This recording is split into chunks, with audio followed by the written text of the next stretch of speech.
Hello everyone, I'm Curly Komal, your friend, a teacher and a counselor, and I've come up with a very interesting topic today, that is smart study technique. This is the right time to introduce this video because your exams are due, and I want you all to watch the video till the end because the 3 steps or the 3 techniques I am going to tell you is going to be really beneficial. Also share with maximum people because I believe in sharing is caring. If you like my video, give it a thumbs up. Remember to subscribe to my channel, hit the notification bell so that you get notified whenever I upload a new video. Without further ado, let's get started.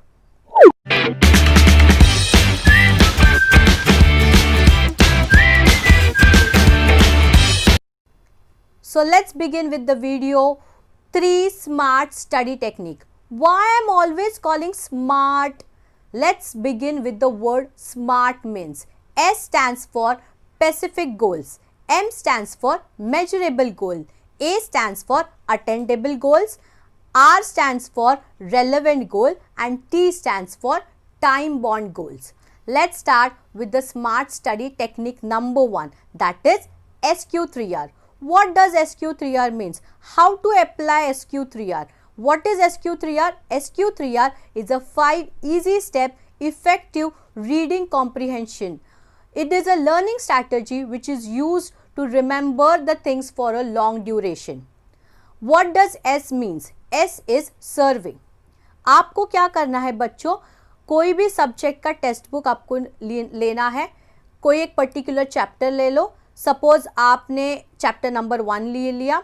Basically इसमें जो humanities के text book हो गए, science के text book हो गए, कोई भी लैंग्वेज, इंग्लिश, हिंदी, मराठी, कोई भी लैंग्वेज के टेक्स्ट बुक हो गए, उसके लिए आपको ये SQ3R टेक्निक इस्तेमाल करनी है. तो SQ3R में S स्टैंड्स फॉर सर्वे. आपको टेक्स्ट बुक निकालना है. सपोज आपने फॉर इंस्टेंस आपने चैप्टर नंबर 1 लिया है. चैप्टर नंबर 1 में आपको सिर्फ सर्वे करना है. याद रखो बच्चों, आपको इसमें ये फर्स्ट स्टेप सर्वे में आपको रीडिंग बिल्कुल भी नहीं करनी है. आपको जैसे नाम बता रहा है सर्वे, आपको सर्वे करना है. मतलब आपको क्या करना है, चैप्टर नंबर 1 में कितने पेजेस है, चैप्टर नंबर 1 में डायग्राम्स है क्या, पिक्चर्स है क्या, वो आपको देखना है. और साथ ही में आपको देखने हैं कुछ हाईलाइटेड पार्ट्स रहते हैं, बोल्ड लेटर्स में लिखे हुए आपको कुछ पार्ट मिलेंगे. ओके, तो ये आ जाएगा एस में जो कि है सर्वे. अभी सेकेंड स्टेप जो कि है Q. Q means questioning. Questioning में आपको क्या करना है, जैसे आपने सर्वे में कुछ हाईलाइटेड पार्ट्स देखे थे, उस हाईलाइटेड हर एक पार्ट का बन जाता है एक क्वेश्चन. तो हर एक क्वेश्चन आपको मिल गया. सपोज आपको चैप्टर नंबर 1 में 4 हाईलाइटेड पार्ट्स मिल रहे हैं, तो आपके चैप्टर नंबर 1 के बन जाएंगे 4 मेन क्वेश्चंस. ओके, तो ये हो गया Q. Q stands for questioning.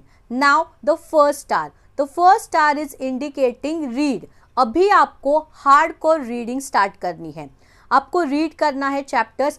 Read करते वक्त आपने जो 4 मेन सबटाइटल्स या मेन पॉइंट्स आपको मिले थे, उसके आंसर्स आपको जॉट डाउन करने हैं, मार्क करके लेने हैं. उसके बाद आता है आपका second R is recite. Recite में आपको क्या करना है, आपको जो भी क्वेश्चंस के आंसर मिले हैं वो आपको एक बुक में लिख लेने हैं, उसे रिवाइज करना है.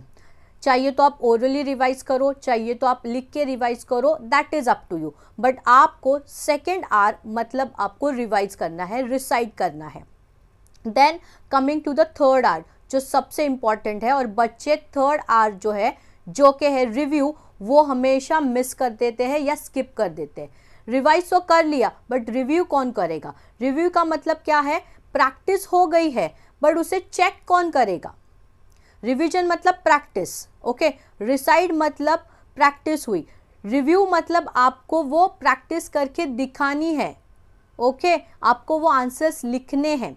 आपको आंसर्स लिख के आपके पेरेंट्स को बताइए, चेक करने के लिए दीजिए, या तो फिर आपके टीचर्स को दीजिए, वो आपको फीडबैक दे देंगी, या तो फिर आप खुद अपने आंसर्स चेक करो, कहीं पे कुछ स्पेलिंग मिस्टेक हुई है, आपने कोई लाइन मिस तो नहीं कर दी. अगर ऐसा कुछ है तो वापस से आपको सेकेंड आर मतलब रिसाइड करना है और थर्ड आर आपको रिव्यू करना है। रिव्यू के वक्त मोस्टली रिव्यू मैंने जैसे कहा बच्चे स्किप कर देते, वो रिवीजन तो कर लेते हैं, रिव्यू डायरेक्टली एग्जामिनेशन हॉल पे होता है और फिर उन्हें गलतियां पता चलती है, अरे मैंने ये तो स्किप कर दिया, मुझे ये तो आ ही नहीं रहा था।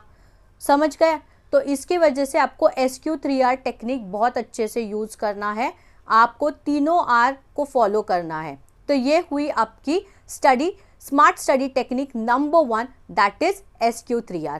अभी बढ़ते हैं नेक्स्ट स्टडी टेक्निक की। Let's begin with smart study technique number 2, and that is mnemonics. What is mnemonics? Mnemonics is a word that is describing something that helps you to remember a particular thing for a longer duration. Basically, mnemonics is a first letter strategy. बच्चों, आपको जब भी कोई difficult word है, कोई नया word है या हार्ड वर्ड है जो याद करने में बहुत तकलीफ़ हो रही है, आपने बहुत टाइम उसको अपने अपने तरीके से याद करने की कोशिश की है पर आपसे याद नहीं हो रहा है, तो इस वक्त आपको इस्तेमाल करना है या यूज़ करना है निमोनिक्स टेक्निक को। क्या होता है निमोनिक्स टेक्निक, मैं आपको एग्जाम्पल के साथ बताऊंगी। स्क्रीन पे मैं आपके लिए शेयर कर रही हूँ निमोनिक्स के examples. As you can see here, I have written the names of 7 continents. Eat an apple as a nice snacks. Europe, Antarctica, Australia, Asia, Africa, North America, South America. That becomes eat an apple as a nice snacks. So this is one example of mnemonics. Okay, now coming to the next example. As you can see here, to remember the planets, 9 planets, my very educated mother just serves us nachos. So these are the examples of, ये है 9 planets के नाम जो आपको याद रखने हैं। Mercury, Venus, earth, Mars, Jupiter, Saturn, Uranus and Neptune. So let's begin with the third smart study technique, that is mind map. What is mind map? Mind map is a diagram which is usually drawn on a blank paper, जिसमें आपको जो main idea है उसे centre पे लिखना रहता है और उसके जो कनेक्टिंग पॉइंट्स है आपको डायग्राम की डायरेक्शन में उसे ड्रॉ करना रहता है। अभी माइंड मैप कभी इस्तेमाल होता है, स्पेशली जो लॉन्ग आंसर्स हैं, जैसे आपके साइंस के लॉन्ग आंसर्स हो गए या तो फिर हिस्ट्री, ज्योग्राफी, जहाँ पे लॉन्ग आंसर्स है, आपको 10, 12, 15 पॉइंट्स याद करने हैं, तभी आप माइंड मैप का इस्तेमाल कर सकते हो। आपको मैं 2-4 एग्जाम्पल्स बताऊंगी जिससे आपको एक आइडिया आ जाएगा कि आपको माइंड मैप कितनी अच्छी तरीके से यूज़ करना आ सकता है या आप यूज़ कर सकते हो। ठीक है, तो हम देखते हैं कि माइंड मैप के एग्जाम्पल्स क्या है।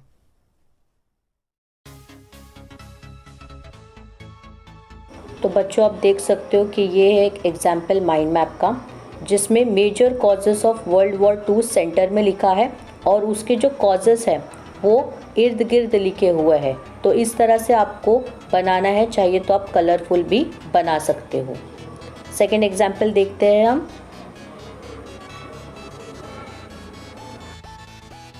ये एग्जाम्पल है साइंस से related, science of global warming, और उसको कलरफुल वेज से बताए गए हैं उसके रीजंस।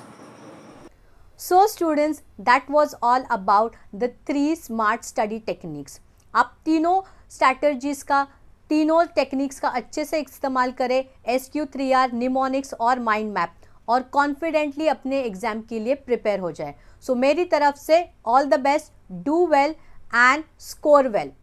सो स्टूडेंट्स, अगर आपको आज का वीडियो पसंद आया है तो एक लाइक तो बनता है, साथ ही में चैनल को कर दीजिए सब्सक्राइब, नोटिफिकेशन बेल को हिट कर दीजिए ताकि ऐसे ही बेनिफिशियल वीडियोस मैं आप सबके लिए लाती रहूं, और इस वीडियो को करिए सबके साथ शेयर ताकि और लोगों को भी कुछ अच्छा सीखने के लिए मिल सके।